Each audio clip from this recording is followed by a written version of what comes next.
Let's get something straight here. Getting it right in camera doesn't mean that that's it. In fact, it's only the beginning.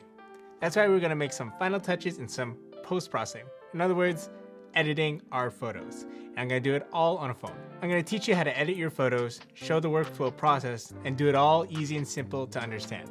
So let's go. Hey guys, I'm Mike, nurse photographer and videographer, making content about camera gear, camera tutorials for new photo and video shooters. There's many ways to edit a photo, but for those of you starting out, I'm going to show you how to manipulate a photo's exposure, color, and some other easy technical things to apply. Don't worry, you'll get this. In this video, we're editing 3 different photos in different scenarios. One from a phone, one from a DSLR, and one scanned photo. We'll be using Adobe Lightroom. By the way, this is not sponsored.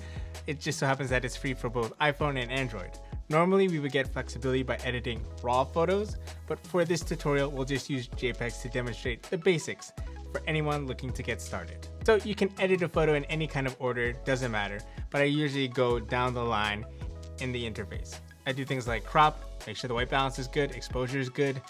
I'm gonna help you understand the histogram a little bit. We're gonna manipulate the whites, highlights, midtones, blacks, colors, saturation versus vibrance, tweak some saturation, luminance, maybe color grading, talk about a little bit of lens correction, and we'll show some befores and afters. All right, now that we have our Lightroom open, we're gonna edit the DSLR photo, an iPhone photo, and a scanned photo. So at the top of the screen, you see that there's a histogram. From left to right, you see from the darkest parts of the pictures to the lightest part of the pictures. So it goes from blacks, shadows, midtones, highlights, whites. Now those different colors, those different parts of the information, that's all the exposure, that's all the colors and stuff, and it's all shifted towards the right. This image is considered overexposed. But even without looking at the graph, you can already just see in the picture that it's too dang bright.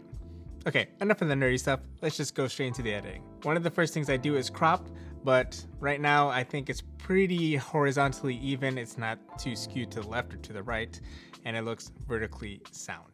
All right, just curious to see what Lightroom would say about putting things in auto. There's an auto button here. Okay, so as you can see, it kind of shifted everything over to the left or towards the middle, rather than all the way towards the right. But we're not gonna use auto because we wanna do it from scratch. So we're gonna go to light here, and what I wanna do is bring everything down. This takes all the information, all right, makes it more even. So we just brought down the exposure, all of the information over to the left. Let's see if we can still salvage any of the information or any of the details in the whites. So I'm gonna bring down the white here. And nope, the details in the shirt are a little bit there. Bring down just a little bit. But anyway, leave it be. I think the exposure is pretty good. If you want, we could lower the blacks a little bit more. See it more in this hair, all the shadows. We'll leave the highlights alone. Oh, there's something I want to show you here in color. But before I show you that, inside the color tab, we can mess around with its temperature. But this picture was taken during the daylight. I like the way it looks. The whites are white. So you can see it in the shirt. It's fine. Don't need to tweak it. Moving down, we have vibrance and saturation. If you're gonna use this app, just use the vibrance. It doesn't mess with the skin tones as much, and it uses a lot of the cooler colors, puts more color in them. Saturation though, look at those skin colors. Look at that orange. My dad looks like a Oompa Loompa. Yeah, we don't want that. I'll show you where I saturate that. So at the top of the color tab, you have mix, and you can choose any particular color and you can manipulate it however you like. So for me, maybe that red bar in the picture just has a little bit too much color. So I'm just gonna bring down saturation just a little bit. You can bring up the luminance there. We'll leave the skin tones last. Let's mess with the blue. I like my skies a little cerulean, and I don't like to put too much saturation in them. Can bring up the luminance there. How about the greens? I like mine to be a little deeper green, a little desaturated there. And to balance out with the blue, we'll just bring down the luminance there. We'll just darken it a little bit. Darken it. All right, skin tones. Usually it's gonna be in the orange or the yellows. All right, I don't want it to be too ugly towards yellow or even green. So instead we're gonna move the hue over a little bit to the left, kind of get a more brownish color. Not too much, otherwise you make it look red. Just enough there, maybe like 15. we'll just bump up that saturation just a little bit and darken that luminance a bit. Okay, effects, I don't think we really need to add any here. If anything, you can add a little vignetting, kind of bring a little attention to the center of the frame towards the subject. Although my dad is a little bit left aligned there. Sharpening, I personally don't touch this often. Optics, if your photo carries metadata as far as like what camera it was shot on, or rather what lens it was shot on, it'll actually correct like any distortion, especially if the photo was taken with a wider lens. And wide lenses tend to have what they call distortions, where there's like rounding, the vertical lines are bending, they're not straight. So this will often correct for that. I didn't shoot with a wide lens here, or wide focal length, but let's see if there's any change with lens correction. Nope. Okay, let's see some before and after. Before and after. Maybe it's better side by side. All right, moving on. We have an iPhone picture of my Sony RX100 Mark III. Without even looking at the histogram, we're not even gonna talk about that. Just looking at the photo, it looks faded. I already know that I want to put some contrast in there. But before jumping in there, let's stick with the process of going from left to right with our tabs here at the bottom. Cropping. Okay, so the horizontal line is not so clear to me. I'm not trying to go for an artistic shot, perhaps, with changing the angle. So let's check here with the crop. So although I don't really have a reference for a horizontal line, I want to see if I have a reference for the vertical line, and that's going to be that wall behind the chair where the black meets the white. So as you can see here, let's try to line that up there just a little bit. Okay, very small detail, but it's just a practice that I get used to. Okay, now we're gonna mess with our light or our exposure. I think the overall exposure of the photo is pretty good. I don't think I need to adjust it left or right. We'll just dive straight into the highlights. Okay, let's see if we can bring that down a little bit. How about the whites? Let's see if we can get any details from the deep whites there. Nope, but it's okay. Shadows, if you turn that up, it's gonna look more faded. So I want the opposite of that, actually. I kind of want to introduce more shadow. I want more contrast. I'm gonna further add more contrast by going into the blacks and bringing that to the left. There we go, more deeper black. Deeper black. We're gonna go into the color here, and we're gonna fix the white balance. This photo was taken during the daytime. I expect it to be warmer, but I just think this photo is a little bit too yellow overall. So what I'm gonna do about that is just move the slider to the left a little bit. I don't want it to look too cool, that it introduces more blue in the image and takes away from the daylight effect. I do want this photo to have more color, more punch, so I'm going to bring up that vibrance. Okay, yeah, usually I'm like in the 20s range when I add more vibrance. And I'm gonna go ahead and manipulate the individual colors. So the wall, although it was black, I can see that there's a hint of blue. So I want it to be more black than blue. So I'm gonna desaturate that. Oh, but sorry. There's a part of the camera that says Zeiss, and the Zeiss logo is blue. So actually, I'll leave that alone. But if anything, I'll actually crank up that saturation of the Zeiss logo. I could brush it in, but just to make things easy and quick, I'm just gonna slide over that saturation bar. Maybe brighten it up a little bit with the luminance. And we'll slide over the hue to the left. Okay, greens. I like that deep green again, so I'm gonna slide it over to the right and desaturate it some bit there.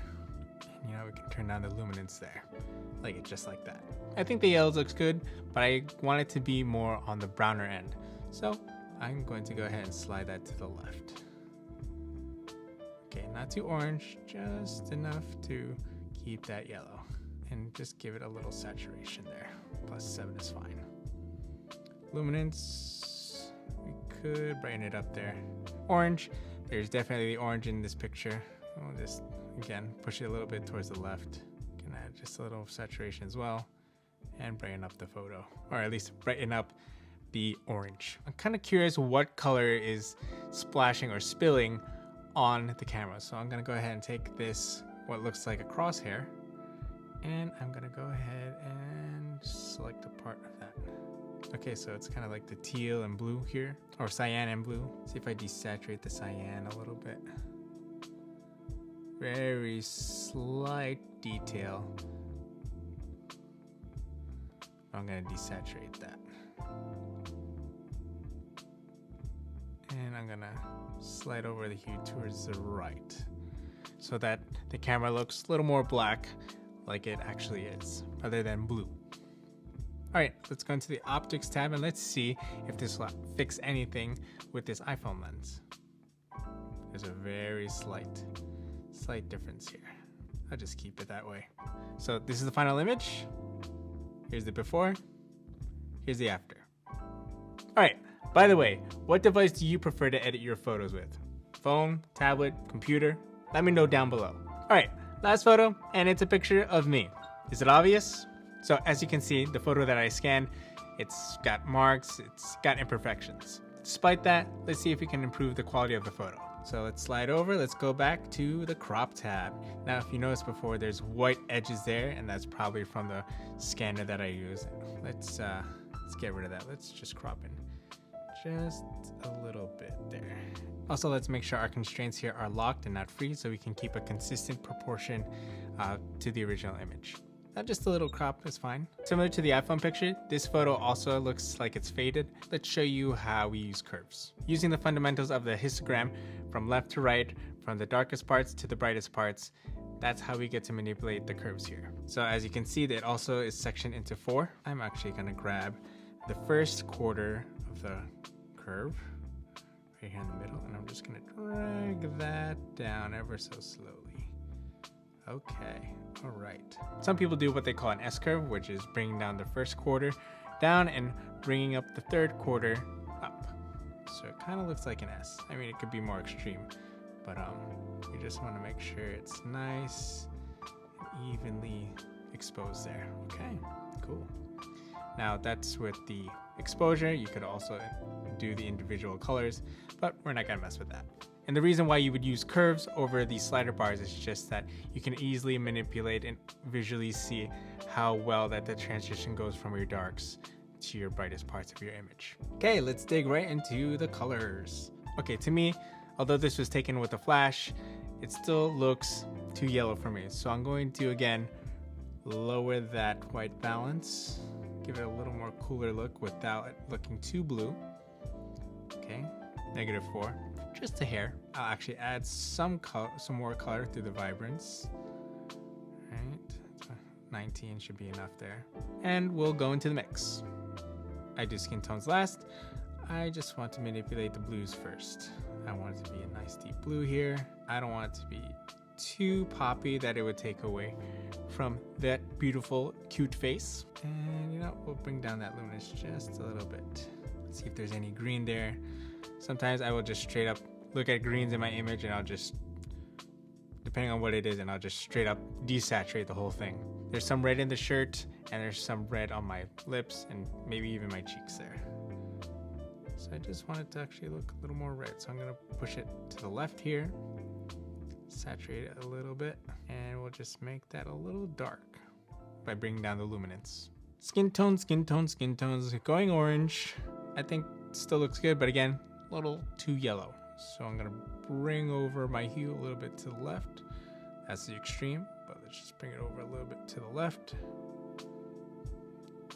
Get saturated just a little bit. 5. Give it a little more detail there. Just bring down the luminance a little bit. We'll tackle the rest of the skin tones in the yellow. Again, I don't want it to be too yellow, so I'm gonna bring it towards the left so it kind of looks more brown. And you know, let's just add a little saturation there as well. And we'll take away from the bright super flash by lowering the luminance there from the yellow. So it looks smoother roll off onto my skin. I sometimes just play with the hue just to make sure what part of the image I am actually manipulating. And so with this cyan, I'm manipulating the shirt. All right, we're gonna move it towards the right here so it looks blue overall in the shirt. And we'll add some saturation. And bring down the luminance there. That makes a very small change. Okay, I don't think I wanna add any more sharpening to this photo. We can add a vignette here so our eyes are easily drawn to the subject of the photo and away from the edges. Detail, I don't think I wanna add any more sharpening or anything like that.